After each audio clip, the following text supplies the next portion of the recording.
अस्सलाम वालेकुम क्लास। आज हमारा टॉपिक है Schrodinger time independent wave equation. इससे पहले हमने वेव नेचर ऑफ मैटर के अंदर अनसर्टेनिटी प्रिंसिपल पढ़ा। हम बेसिकली पार्टिकल की वेव नेचर को डिफ़ाइन कर रहे थे।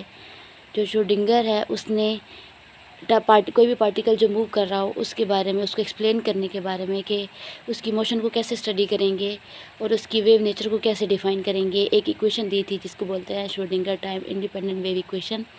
आज हम उसको स्टडी करेंगे और उसको डिराइव करेंगे क्लासिकल वेव इक्वेशन और डी ब्रॉगली हाइपोथेसिस को कंबाइन करके। इससे हम क्या करेंगे, Schrodinger time independent wave equation निकालेंगे। तो सबसे पहले हम क्लासिकल वेव इक्वेशन लिखते हैं। आपके पास क्लासिकल वेव इक्वेशन है del square phi equals to 1/v square partial square phi by partial t square. तो ये हमने क्लासिकल वेव इक्वेशन लिख दी। इसको इक्वेशन 1 का नाम दे देते हैं। अब क्लासिकल वेव इक्वेशन के अंदर हमें डेल स्क्वायर फाई की वैल्यू भी चाहिए, 1/v स्क्वायर की भी, partial square phi by partial t square की भी। तब जाके हम जो है वो डिराइव कर सकेंगे श्रोडिंगर वेव इक्वेशन। तो सबसे पहले यहाँ पे डिफ़ाइन करा देते हैं कि आपके पास ये क्लासिकल वेव इक्वेशन जो आपने पढ़ भी रखी है क्लासिकल के अंदर, इसके अंदर ही हमारे पास डिफरेंट टर्म्स कौन कौन सी हैं। तो यहाँ पे हमारे पास फाई जो है वो वेव फंक्शन है किसी भी पार्टिकल का जो कि मूव कर रहा है। फाई उसका वेव फंक्शन है, वी जो है वो उसकी वेलोसिटी है। तो ये चीज़ हम यहाँ पे डिफ़ाइन करेंगे। यहाँ पे डिफ़ाइन कराने के बाद अब आपने क्या करना है, यहाँ पे डेल स्क्वायर आपको पता है, हमने यहाँ पे डेल स्क्वायर लिखा। तो डेल स्क्वायर कैसे फाइंड करेंगे आपको पता है। डेल स्क्वायर किसकी इक्वल होगा, डेल डॉट डेल, और यहाँ पे डेल की वैल्यू क्या होती है, partial by partial x i unit vector plus partial by partial y j unit vector plus partial by partial z k unit vector. इसका डॉट प्रोडक्ट आ जाएगा सेम इसी क्वांटिटी के साथ। तो अब डेल डॉट डेल में अब आपको पता है कि डॉट प्रोडक्ट जब भी हो तो सेम यूनिट वेक्टर्स का डॉट प्रोडक्ट तो 1 होता है, यानी आई का आई के साथ सेल्फ प्रोडक्ट तो 1 है, लेकिन अपोजिट के साथ यानी जे के साथ और के साथ 0 होता है। तो आपके पास इसका आंसर बनता होता है partial square by partial x square plus partial square by partial y square plus partial square by partial z square. तो ये आपके पास डेल स्क्वायर का आंसर बनेगा। ये आपके पास डेल स्क्वायर है, इसको अगर हम फाई के ऊपर अप्लाई कर दें तो आपके पास यहाँ पे भी फाई आ जाएगा और इस पूरी चीज़ के साथ भी फाई आ जाएगा फाई के ऊपर अप्लाई करने, क्योंकि ये आपके पास डेल स्क्वायर भी ऑपरेटर है तो किसी भी वेव फंक्शन के ऊपर ये अप्लाई होता है। तो आप फाई अप्लाई हो जाएगा, तो फाई को फिर आप यहाँ पे इन सब के साथ सेपरेटली लिख सकते हैं नेक्स्ट इक्वेशन के अंदर। तो सेपरेटली भी आप लिख सकते हैं partial square phi by partial x square plus partial square phi by partial y square plus partial square phi by partial z square. तो ये यहाँ तक आपने डेल स्क्वायर फाई की वैल्यू निकाल ली। अब हम क्या करेंगे, 1/v स्क्वायर की वैल्यू यानी वेलोसिटी का स्क्वायर पहले निकालेंगे और फिर उसका रेसिप्रोकल लेंगे तो उसकी वैल्यू निकालेंगे।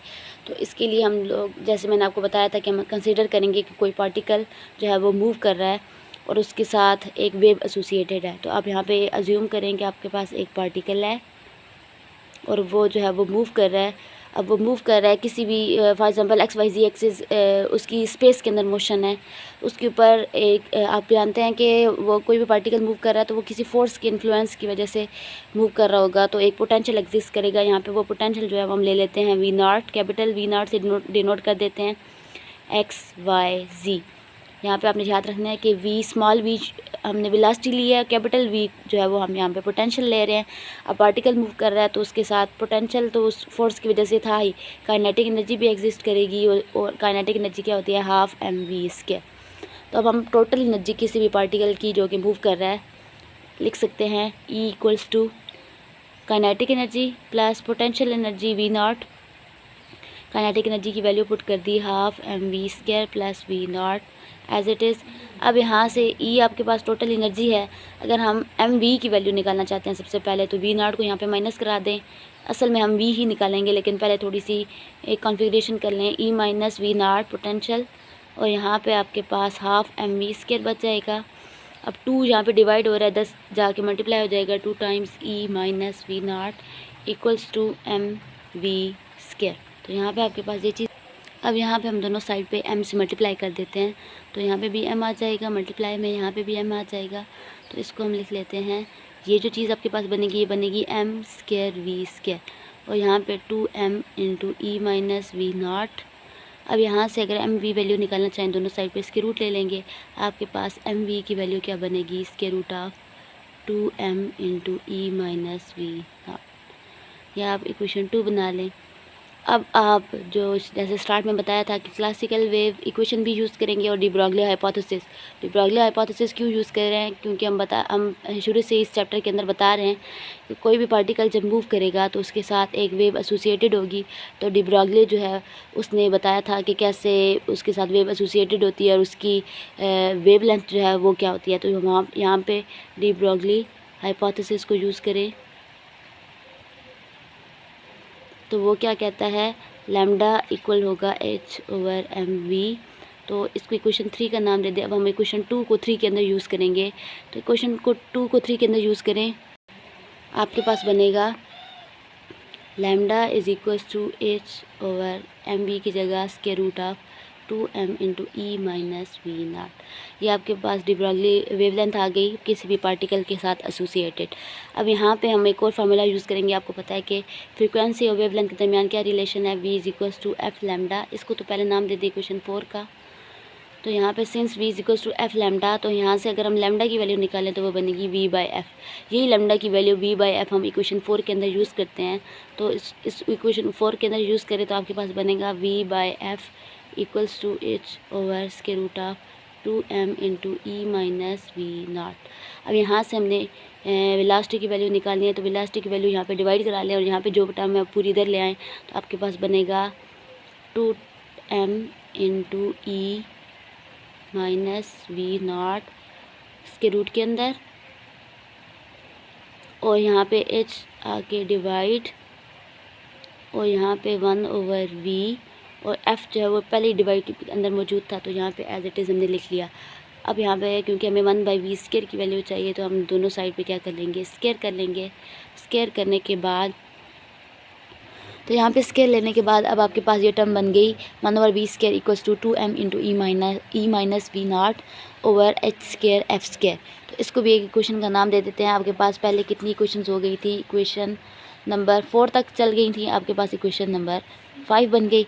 अब यहाँ से अब एक चीज़ हम डिफ़ाइन करते हैं, जैसे 1/v स्क्वायर तो हमने फाइंड कर लिया, लेकिन आपको पता है कि क्लासिकल वेव इक्वेशन के अंदर जस्ट 1/v स्क्वायर नहीं चाहिए, बल्कि आपको डेल स्क्वायर फाई यानी फाई का पोजीशन कोऑर्डिनेट्स के विद रिस्पेक्ट डेरिवेटिव भी चाहिए और फाई का टाइम के विद रिस्पेक्ट डेरिवेटिव भी चाहिए।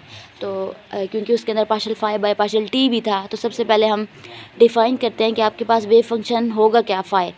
तो जब भी, जैसे पहले बात की हमने, जब भी पार्टिकल मूव कर रहा हो तो उसके साथ एक वेव एसोसिएटेड होती है। तो क्या कहा जाता है कि जब पार्टिकल जनरली जो मूव कर रहा होता है तो उसके साथ जो वेव एसोसिएटेड होती है वो फंक्शन होती है टाइम का हार्मोनिक फंक्शन। तो टाइम का हार्मोनिक फंक्शन कैसे होता है, साइन ओमेगा टी की फॉर्म में, कॉस ओमेगा टी की फॉर्म में। तो ऐसे फंक्शन को हम जो है वो किस फॉर्म में लिख सकते हैं, ई की पावर आयोटा ओमेगा टी।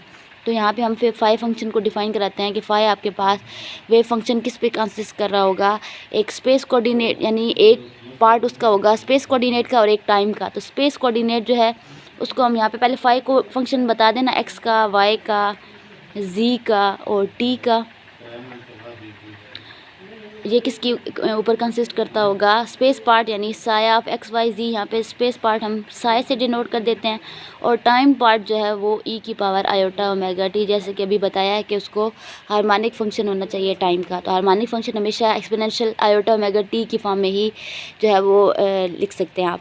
तो अब आपके पास ये चीज़ आ गई स्पेस पार्ट और टाइम पार्ट। अब हम यहाँ से दोनों वैल्यू फाइंड कर सकते हैं, यानी डेल स्क्वायर फाई की भी और partial square phi by partial t की भी। तो पहले इसका टाइम डेरिवेटिव ले लें विद फर्स्ट टाइम डेरिवेटिव ले लें। तो यहाँ पे partial phi by partial t क्या आएगा, psi of x y z, time के विद रिस्पेक्ट कांस्टेंट ट्रीट होगा तो यहाँ पे साय एक्स वाई जी, और ई की पावर आयोटा ओमेगा टी के टाइम के विद रिस्पेक्ट डेरिवेटिव क्या आएगा, एक्सपोनेंशियल एज इट इज़, और ऊपर पावर का दोबारा डेरिवेटिव तो वो होगा आयोटा ओमेगा। तो इसको हम स्टार्ट में लिख लेते हैं iota omega into psi of x y z, और साथ में ई की पावर आयोटा ओमेगा टी। तो तो ये आपके पास फर्स्ट डेरिवेटिव आ गया। अगर हम दोबारा लेना चाहते हैं तो आप अगेन लिखेंगे, again differentiating above equation with respect to time.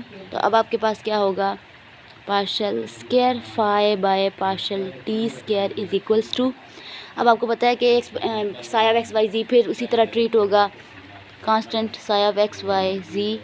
तो अब आपको एक और चीज़ पता है कि एक्सपोनेंशियल फंक्शन का हर दफ़ा इसी तरह डेरिवेटिव आता है, पावर का जो डेरिवेटिव और एक्सपोनेंशियल एज इट इज़। तो इसका मतलब है फिर आपके पास आयोटा ओमेगा दोबारा आएगा। तो मैं यहाँ पे एक ही दफ़ा आयोटा ओमेगा का होल स्क्वायर लिख लेती हूँ और ई की power iota omega T.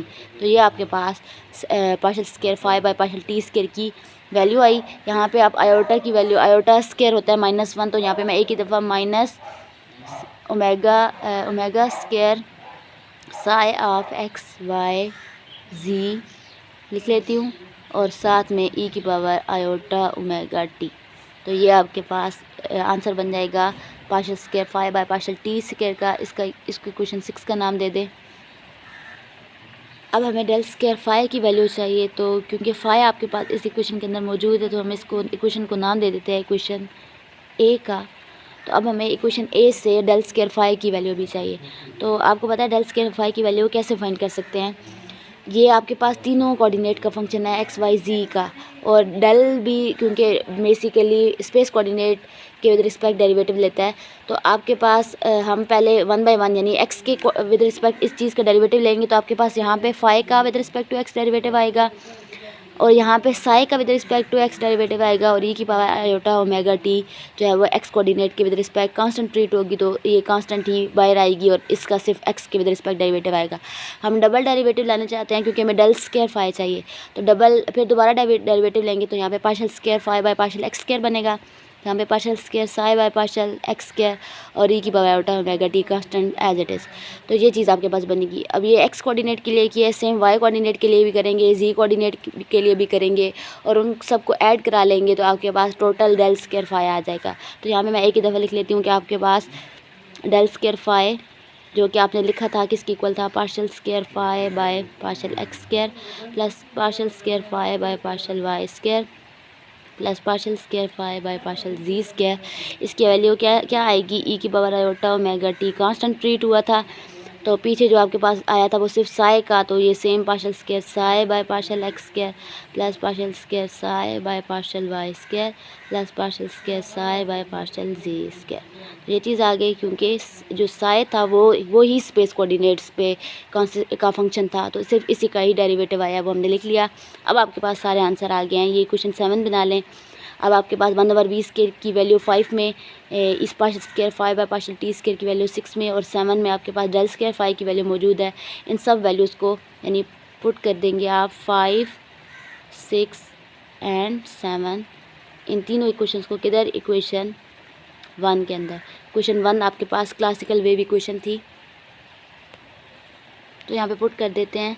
And आपके पास इस राइट साइड पे डेल स्क्वायर फाई था, तो यहाँ पे आपके पास ये आ जाएगा। मैं यहाँ पे ई की पावर आयोटा ओमेगा टी को लास्ट पे लिख लेती हूँ, कांस्टेंट है, शुरू में लिखे एंड पे लिखे। तो आप यहाँ पे partial square psi by partial x square plus partial square psi by partial y square plus partial square psi by partial z square into e की पावर आयोटा ओमेगा टी इसको इक्वल लिख लें। हमारे पास पहले था 1/v स्क्वायर, तो यहाँ पे पहले आएगा 2m into E minus we naught over H square f square 1/v square, और फिर था partial square phi by partial t square यानी क्वेश्चन 6। तो ये वैल्यू पुट कर देते हैं यहाँ पे minus omega square psi of x y z into e की पावर आयोटा ओमेगा टी। तो ये सारी चीज़ हमने वैल्यू पुट कर दी। अब यहाँ पे देखिए ई की पावर आयोटा ओमेगा टी यहाँ दोनों साइड से कैंसिल हो जाएगा। अब आपके पास क्या बचेगा, जस्ट यहाँ से माइनस का साइन भी शुरू में लिख लेते हैं। तो आपके पास बनेगा ये, यहाँ पे तो ये डेरिवेटिव चल रहा है partial square psi by partial x square plus partial square psi by partial y square plus partial square psi by partial z square ये चीज़। और यहाँ पे दूसरी साइड पे आपके पास क्या बनेगा, -2m into E minus we not into omega square. अब ओमेगा की जगह आप 2πf पुट कर सकते हैं, तो यहाँ पे मैं एक ही दफ़ा ओमेगा की जगह 2πf और उसका स्क्वायर भी ले लेती हूँ। तो वो बन जाएगा 4 पाई स्क्वायर एफ स्क्वायर। और नीचे आपके पास क्या बनेगा, एच स्क्वायर एफ स्क्वायर। तो अब हम यहाँ पे ये करने के बाद एफ स्क्वायर को एफ स्क्वायर के साथ कैंसिल करा देते हैं। तो आपके पास क्या बनेगा, और एक और काम करते हैं। आपको पता है कि एच कट जो है वो किसकी इक्वल होता है, रिड्यूस प्लाइन कांस्टेंट, इसकी वैल्यू होती है h/2 पाई। तो यहाँ से देखें आपके पास फिर h की वैल्यू क्या बनेगी, h की वैल्यू बनेगी 2 पाई टाइम्स एच कट। और अगर यहाँ पे आपके पास स्क्वायर है तो दोनों साइड पे स्क्वायर लें, 4 pi square H cut square. तो यहाँ पे मैं एक ही दफ़ा वैल्यू पुट कर देती हूँ, -2m into E minus we naught 4 pi square. और यहाँ पे देखिए psi of x y z चल रहा था, तो यहाँ पे मैं कैपिटल साई भी लिख लेती हूँ वेव फंक्शन, और डिवाइडेड बाय एच स्क्वायर की जगह 4 पाई स्क्वायर एच कट का स्क्वायर। तो 4 पाई स्क्वायर के साथ कैंसिल, तो आपके पास ये जस्ट बच जाएगा -2m into E minus we not into capital psi यानी wave function over h cut का स्क्वायर। तो ये आपके पास टाइम इंडिपेंडेंट इसी को बोलते हैं। यहाँ पे आपके पास partial square psi by partial x square as it is चलेगा, ये वाली चीज़ partial square psi by y square plus partial square psi by partial z square. तो ये जो आपके पास पूरी इक्वेशन बनी है इसको बोलते हैं time independent Schrodinger wave equation. इसके अंदर देखिए आपके पास कहीं भी टाइम नज़र नहीं आ रहा, तो time dependent Schrodinger wave equation होती है, उसके अंदर टाइम का फंक्शन भी होता है। ये आपके पास time independent Schrodinger wave equation आ गई। अब और किसके लिए, किसी भी सिंगल पार्टिकल के लिए जो कि मूव कर रहा था, हमने लिया हुआ था कि वो 3 डायमेंशनल पोटेंशियल के अंदर किसी फोर्स की इन्फ्लुएंस की वजह से मूव कर रहा है, तो यहाँ पे 3 डायमेंशनल इक्वेशन आ गई। अगर आपके पास आपने 1 डायमेंशनल श्रोडिंगर इक्वेशन लिखनी है, पार्टिकल जस्ट 1 एक्सिस के अलॉन्ग मूव कर रहा है, तो वेव फंक्शन का भी जो है वो एक एक्सिस के अलॉन्ग होगा। तो ये आपके पास 3 डायमेंशनल श्रोडिंगर वेव इक्वेशन है। तो 1 डायमेंशनल ये ई ला लें, तो 1 डायमेंशनल कैसे लिखेंगे, 1 डायमेंशनल श्रोडिंगर वेव इक्वेशन। तो आपको क्या करना होगा, जस्ट यहाँ से फॉर एग्जांपल अगर एक्स एक्सिस के अलॉन्ग पार्टिकल मूव कर रहा है तो उसका जो वेव फंक्शन होगा वो भी जस्ट एक्स एक्सिस के अलॉन्ग होगा। तो यहाँ पे आपके पास सिर्फ बचेगा partial square psi by partial x square, ये वाली चीज़ नहीं आएगी। और बाकी यहाँ पे ये सारी term as it is -2m into E minus we not psi divided by H cut का स्क्वायर। तो ये आपके पास 1 डायमेंशनल श्रोडिंगर वेव इक्वेशन बन जाएगी। अब हम इसको एक मज़ीद प्रॉपर फॉर्म में कन्वर्ट कर सकते हैं। वो कैसे करेंगे, हम यहाँ पे एक काम करते हैं, ई माइनस वी नॉट को जो है वो सेपरेट कर लेते हैं, e minus we not into psi को सेपरेट कर लेते हैं। तो आपके पास यहाँ पे एच कट स्क्वायर यहाँ पे डिवाइड हो रहा था, उधर जाके मल्टीप्लाई, और माइनस का साइन भी उधर ले जाते हैं, 2m भी वहाँ पे डिवाइड करा देते हैं। तो आपके पास बनेगा -h cut square by 2m into partial square psi by partial x square is equals to E minus we not into psi. तो ये आपके पास बन गया। अब यहाँ पे एक और काम करते हैं, ई को साई के साथ अलग से multiply, E into psi minus we not into psi ये करा लेते हैं। और यहाँ पे जो वी नॉट साई है इसको दूसरी साइड पे ले जाते हैं, तो आपके पास ये बनेगा -h cut square by 2m partial square psi by partial x square, और यहाँ पे plus we not psi is equal to e psi. अब हम यहाँ से साई को राइट से बाहर निकाल लेते हैं, -h cut square by 2m partial square by partial x square plus we naught, right से बाहर निकाल लें साई को, और यहाँ पे आ जाएगा ई साई। और हमने ये क्यों किया, क्योंकि हमारे पास क्लासिकल के अंदर ये जो पूरी चीज़ है ब्रैकेट के अंदर ये बनाती है Hamiltonian of the system. Hamiltonian basically एक एनर्जी ऑपरेटर है जो काइनेटिक एनर्जी ऑपरेटर और पोटेंशियल एनर्जी ऑपरेटर दोनों का एडिशन होता है। तो यहाँ पे हम डिफ़ाइन कराते हैं कि ये आपके पास जो स्क्वायर ब्रैकेट के अंदर टर्म है ये हैमिल्टोनियन है। तो आपके पास ऊपर वाली इक्वेशन क्या बन जाएगी, h psi is equal to e psi. तो ये भी आपके पास जो है वो श्रोडिंगर वेव इक्वेशन की एक और फॉर्म आ गई। और यहाँ पे हम हैमिल्टोनियन की जो है वो वैल्यू भी अलग से डिफ़ाइन करा देंगे। जैसे कि मैंने आपको बताया कि Hamiltonian basically kinetic energy operator और पोटेंशियल एनर्जी दोनों का एडिशन होता है। तो यहाँ पे आपके पास फिर क्या आएगा, kinetic energy ½ mv² plus potential energy V naught से डिनोट कराई थी। अगर पार्टिकल सिर्फ एक्स एक्सिस के अलांग मूव कर रहा है, जैसे हमने वन डायमेंशनल श्रोडिंगर इक्वेशन लिखी है, तो उसके लिए पोटेंशियल भी एक्स एक्सिस के अलांग होगा, ये चीज़ आएगी आपके पास। और यहीं पे ऊपर हम क्या करते हैं, एम से मल्टीप्लाई भी और एम से डिवाइड भी, तो आपके पास ऊपर एम स्क्वायर वी स्क्वायर यानी पी स्क्वायर बन जाएगा, क्योंकि पी ही आपके पास होता है मोमेंटम एम वी, तो ऊपर बन जाएगा P square over 2m plus फिर और साथ में आ जाएगा वी नॉट ऑफ एक्स। तो ये आपके पास बेसिकली हैमिल्टोनियन की वैल्यू है। ऑपरेटर की फॉर्म में आप हैट लगाते होते हैं, आपकी बुक में नहीं यूज़ हुआ हुआ, लेकिन आप ऑपरेटर जब लिखते हैं तो हैट की फॉर्म में लिखते हैं। तो बेसिकली फिर ये आपने हैमिल्टोनियन को डिफ़ाइन भी करा दिया, लेकिन यहाँ पे आपके पास जनरली ये जो वन डायमेंशनल श्रोडिंगर इक्वेशन थी वो बन चुकी थी, ये वाली, और इसको हैमिल्टोनियन की फॉर्म में ये भी लिख सकते हैं। तो यहाँ तक आपका श्रोडिंगर वेव इक्वेशन का हो गया कंप्लीट। अब फिज़िकल सिग्निफिकेंस क्या है श्रोडिंगर वेव इक्वेशन की हम नेक्स्ट लेक्चर के अंदर देखेंगे।